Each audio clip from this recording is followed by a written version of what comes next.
All right, good morning. This is Sports for Real. Sorry about the delay, having a little bit of technical difficulties. But it's going to be a very short live. Stand by for a second.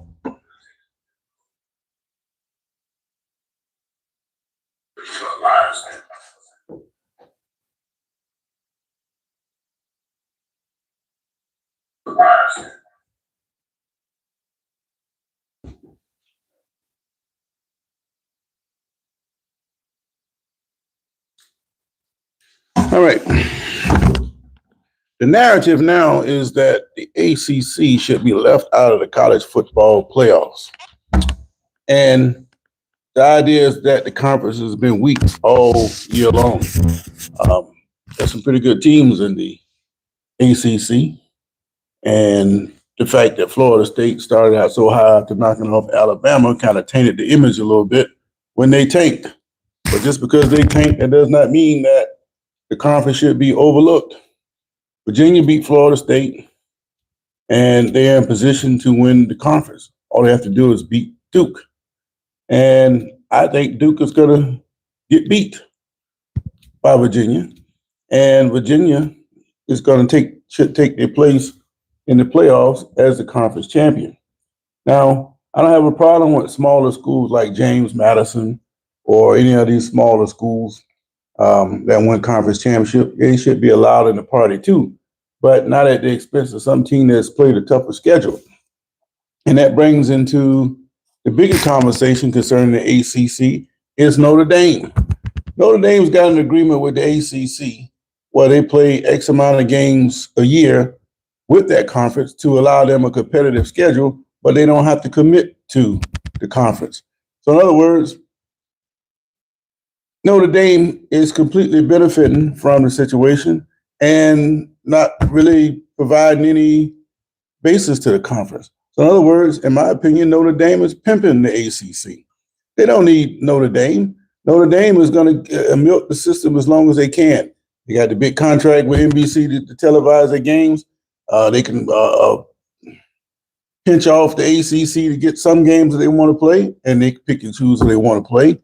They don't have to worry about playing the same conference trials and tribulations as everybody else, and they reap all the benefits. Now, one of the teams they did play, Miami, in this so-called weekend ACC, beat the hell out of Notre Dame. They're going to end up with the same record. And they are rated higher than Miami, first of all, because they don't look the way they looked at the beginning of the year. What the hell that got to do with it? If me and you got into a street fight and you kicked me half to death, I can go have another 100 street fights. I might get better, but you fighting somebody too. You're probably getting better, and you're probably going to beat the hell out of me again. If Miami and Notre Dame played again, Miami will beat the hell out of Notre Dame again. This time, it won't be no letting off the gas. But they get the benefit of the doubt every time when there's a dispute. Notre Dame should get in the playoffs because they're not the same team as they were earlier in the year. And look who they beat and how they beat them. And look at Miami's doing how they beat them. That don't mean nothing because matchups make the difference in sports.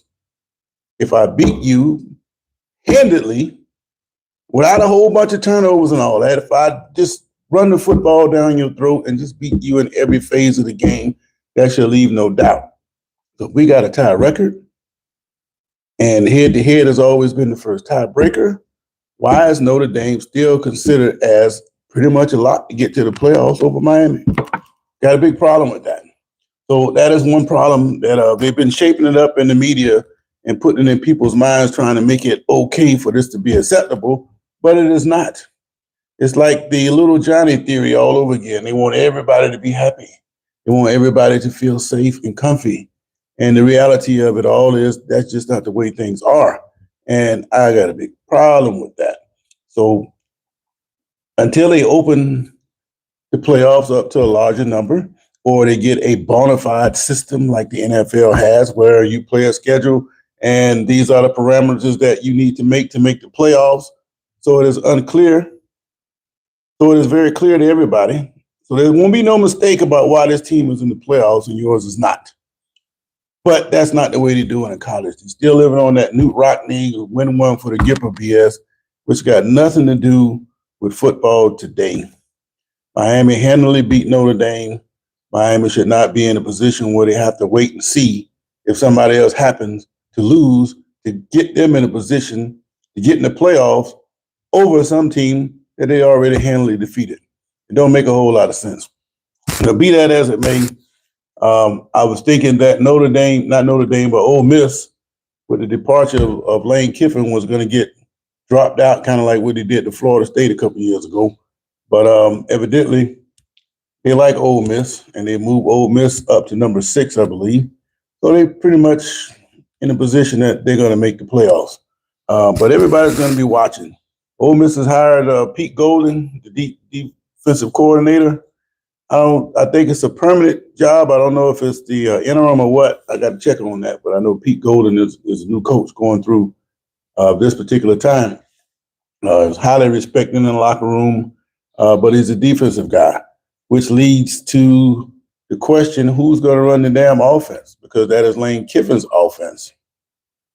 So even though Florida State lost their quarterback and they didn't have a quarterback that was quite the same as what they had, Rodemaker could have ran the offense well enough for Florida State to be competitive. You didn't even give them a chance. Well, how is that any different from what Ole Miss is going through when Lane Kiffin is the offense? Unless he's going to be on the phone putting together a game plan with the offensive coaches at Ole Miss after they told him we don't want you around no more. You'll be a damn fool to do that. But Kiffin is so in the blender right now, I don't know if he knows what the hell he is right now. But that's neither here nor there. Everybody's going to be watching to see just what Ole Miss does. If they get in the playoffs and get the brakes blown off them because they don't have an offensive foundation anymore, what are they going to do? And the CFB committee, all eyes on them to see if they're going to fall on their face again. So the best way to clean all this crap up is anytime there's a dispute, if there was some head-to-head competition, that should be the determiner over one team getting in and the other one not. If you don't have it, then you start talking about strength of schedule. But they're projecting about, I think this team now is playing better and they could beat Miami now. They didn't do it when they had the chance. When the guy's in your face, that's the time to show what you can do. Notre Dame lost. And if they play it again, they probably lose again. But that's me speculating. How's that any different from what they're doing? All I do know is I saw these two teams play with my own eyes, and I saw the result of that. And that should be enough to get Miami over Notre Dame. But no, they find ways to extract some teams and put in other teams that they want there. And clearly, maybe they just don't want Miami in the playoffs. I don't know. But it'd be interesting to see how it shakes out. How they see. All right, I'm having trouble. I say, JC, how you doing, man? I see how,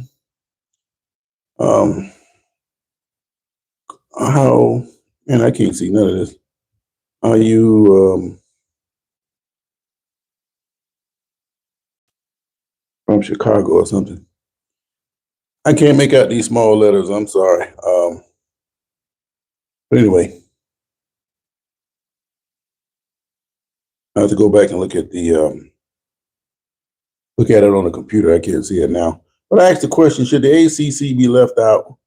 And right now, it looks like most of you think that they should be. And if Notre Dame is worthy of a playoff slot, the only victories that they have are notable victories that they could count are the few that they got from the ACC. And they lost to an ACC team. You beat USC. They're floundering a little bit. You lost to Texas A&M, but I don't know who else you can count. You're not playing the Michigans anymore. You beat Pitt. That's an ACC team. How can you talk down on the ACC and then say they shouldn't be in the playoffs when you use them to boost up a Notre Dame? I don't understand how all that works. It's kind of funny to me, but I'm interested to see this final poll when it comes out on Sunday. These conference championships determine everything. James Madison's clearly in a great position. All they got to do is win the conference championship and look like they're going to be the team that knocks out the ACC. Could James Madison survive in the ACC? Probably not. they're an East Coast team. Why wouldn't they try to go to the ACC? They went to All American Conference, wherever it is. They've had a pretty historic rise in the last 15 years or so. They got good in the 1AA, then they transferred up to the big boys. And they had opportunity to try to go to a bigger conference. So no fault of theirs, but I don't think they could compete in the ACC. And these are the problems that you have with these playoff situations, because the SEC and the Big Ten, they're going to come out and say, well, some of these teams, they couldn't play in our conference. Well, maybe they can or maybe they can't. But in defense of all of that, being in this a national tournament, you can't have all the teams from the same place and then call it a national championship. Let the SEC have it. They think they deserve 6 teams every year. What's going to happen is, if BYU knocks off Texas Tech, that's going to knock out one of them SEC teams. And the SEC teams might end up with about 3 of them. And that's not going to go down too happy in the Southland, because they feel like, they should have at least half the spots. But it's going to be interesting to see how that takes place. But I just want to come on today. I'm running a little late. I see JC on here. Selmo, I know you say you be on. I haven't seen you. You told me that you thought you were blocked, and I apologize for that, but I don't have any way of blocking individuals out unless I hit the block button, and I hadn't done that in a while. So I don't know why we're having difficulties. But I hope you can figure it out and come on back. We want to talk about these Browns, man. Speaking of the Browns, word is leaked that Dylan Gabriel's fiance is saying all kind of stuff online. Well, the problem with that is he gets back to the Browns organization, and it don't make Dylan Gabriel look very good. It make it seem like he's leaking things that she's saying to her, because who else is he going to talk to? So it don't make for a good locker room environment. So whether he feels that way or not, or said these things, it still looks like it came from him. So he needs to check that. Otherwise, there's going to be big problems in Cleveland. And regardless of who ends up playing the quarterback, you want the guys to follow you. You can't let that kind of stuff be getting out, man. So you need to hurry up and check that. But be interesting to see what Selmo got to say about what's going on in the Browns land. I hadn't heard from too many other Browns fans lately. I'm having trouble seeing what these things are, but I'm going to get back with you guys. But as far as the NFL goes, we got the Thursday night game coming up, and that's going to be a good game between Dallas and Detroit. Everybody's all excited in Cowboy land, like the Cowboys are actually going to do something. Defense is playing better, and they think they got a real shot to make the playoffs. Philadelphia is fading, and Washington is no good, and Dallas actually has a real shot. The Giants, they're already out of it, so they could possibly come back and steal a wild card, but they're going to have to keep on winning. And I don't know how many times you expect to come back from 21 points. That's not going to happen too often. And Kansas City, the reverse has happened to them. All those close games they were winning, odds have turned against them now. And that's usually how sports go. Yeah, you get me now, but when it counts the most, can you get it then? And right now, Kansas City can't get the bounce. It still doesn't mean they can't make the playoffs, but if they got in the playoffs, they would still be a dangerous team. But right now, the bounce isn't going their way, but that doesn't mean it can't start going their way. So let's not count Kansas City out until they're actually dead. Meanwhile, Buffalo bounced back from the dead against Pittsburgh, and Pittsburgh, they got real problems. People are starting to call for Tomlin's job, and I don't think that's going to happen because Pittsburgh is not the type to make knee-jerk reactions like that based on what the fans are saying. But I do know one thing. You better tighten up, because it looked like to me the message is getting stale up there, and in combination with the GM, we're just not getting the right kind of players in there to get us over that top. Baltimore and Pittsburgh this week, that's going to be a good game because both defenses have the propensity to give up a lot of points, make a lot of mistakes, and this could actually be a shootout, which is the actual reverse of what you normally see in the Pittsburgh-Baltimore matchup. So that'll be interesting to see, and the winner takes the lead in the division. But I do know one thing. Cincinnati with Burrow coming back is now more dangerous than everybody. The way they played last week is the kind of team that people expected from Cincinnati all year. If you keep Burrow healthy, they're a dangerous offensive team.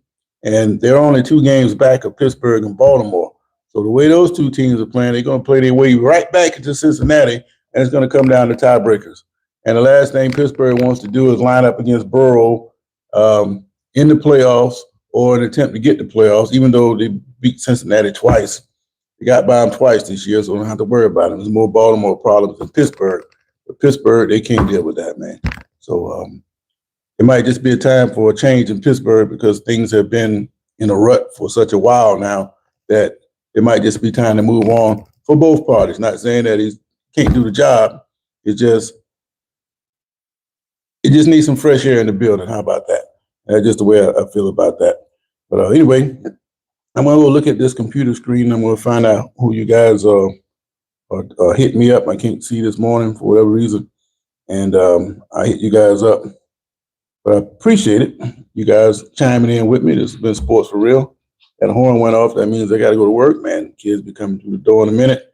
But just to check the poll out one last time, should the ACC get left out of the playoffs? Most of you are saying yes. I think I'm talking to a lot of Notre Dame fans here. I think if anything, Notre Dame should get left out. So if Miami can't get in the playoffs as a representative of the ACC, then neither should Notre Dame, because Miami beat the hell out of Notre Dame. And it's just as simple as that. So let's have some breaking news. I'll catch you guys in the morning. Hopefully we won't have any more technical difficulties. But until then, guys have a great day wherever you are in the world. This has been Sports for Real. I'm out.